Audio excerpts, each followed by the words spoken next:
কোনো রোগী যখন ডক্টরের কাছে যায় তখন সেক্ষেত্রে যদি কারোর কোনো রোগ হয় তখন সেক্ষেত্রে ধ্যান দেওয়া হয় তার লাইফস্টাইল কীরকম। তার লাইফস্টাইল যদি ঠিকঠাকও থাকে তখন ডক্টর বারবার করে অ্যাওয়ারনেস ক্রিয়েট করে সেই মানুষটার মধ্যে যে যদি ধরুন হার্ট ডিজিজ থাকে তো সেক্ষেত্রে অ্যাওয়ারনেস ক্রিয়েট করে যে আপনি অ্যালকোহল নেবেন না, স্মোকিং অ্যাভয়েড করুন, বিভিন্ন রকম হাই রিচ ফুডগুলোকে অ্যাভয়েড করুন এবং আরও প্রচুর রকমের তাকে রেস্ট্রিকশান দিয়ে দেওয়া হয়।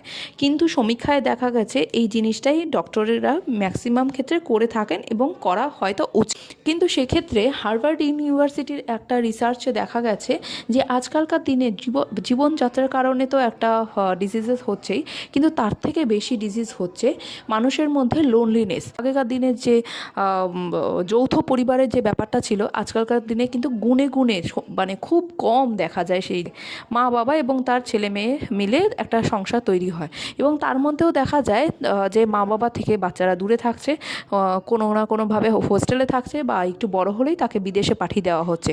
সেই সব কারণে কিন্তু আজকালকার দিনে ডিজিজেস আরও বেড়ে চলেছে। খুব অল্প বয়সেই একটা ছেলে বা একটা মেয়ের মধ্যে কিন্তু ডিজিজ ধরা দিচ্ছে, সেটা thyroid, heart disease and different types of diseases চলে আসছে। সেটার একটাই কারণ লোনলিনেস। কেননা সারাদিন শেষে কিন্তু একটা মানুষের কথা বলার মতো সম্বল থাকে একমাত্র ফোন, কিন্তু ফোনেই যে আমরা সবসময় পজিটিভ থটসগুলো দেখি সেরকম কিন্তু নয়।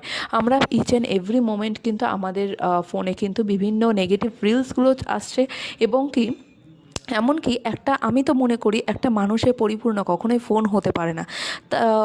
যখন মানুষ একসাথে থাকছে, আগেকার দিনে মানুষ যখন যৌথ পরিবারে ছিলেন তখন কিন্তু এত রোগ হতো না। তার কারণ একটাই, তারা এনজয় করতেন। তার পরিবার যখন একসাথে থাকে হয়তো সেখানে ঝগড়া ঝামেলা হয়, কিন্তু তারপরেও কিন্তু একটা সার্টেন টাইমে রাত্রে ঘুমানোর সময় কিন্তু প্রত্যেকের মধ্যে এই যে একসাথে বসে যে খাওয়ার যে একটা রিচুয়ালস থাকে, তো সেখানে কিন্তু একটা সুন্দর একটা গল্প হয়, সেখানে একটা এনজয়মেন্ট তৈরি হয় যেটা হ্যাপিনেস ফ্লো করতে সাহায্য করে আমাদের বডিতে এবং খুব শীঘ্রই কিন্তু মানুষ খুব পরিমাণে সুস্থ থাকে। সেই হ্যাপিনেস যখনই ফ্লো হয় আমাদের বডিতে তখনই কিন্তু আমাদের বডির হ্যাপি হরমোনগুলো রিলিজ হতে থাকে, যেটা আমাদের বডিকে মারাত্মকভাবে স্ট্রং করে এবং আমাদের দীর্ঘায়ুর অন্যতম কারণ হয়ে দাঁড়ায়।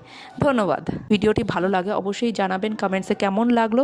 লাইক, কমেন্ট, সাবস্ক্রাইব অবশ্যই করবেন আর নিজেদের প্রিয়জনদের সাথে ভিডিওটি শেয়ার করে দেবেন। ধন্যবাদ।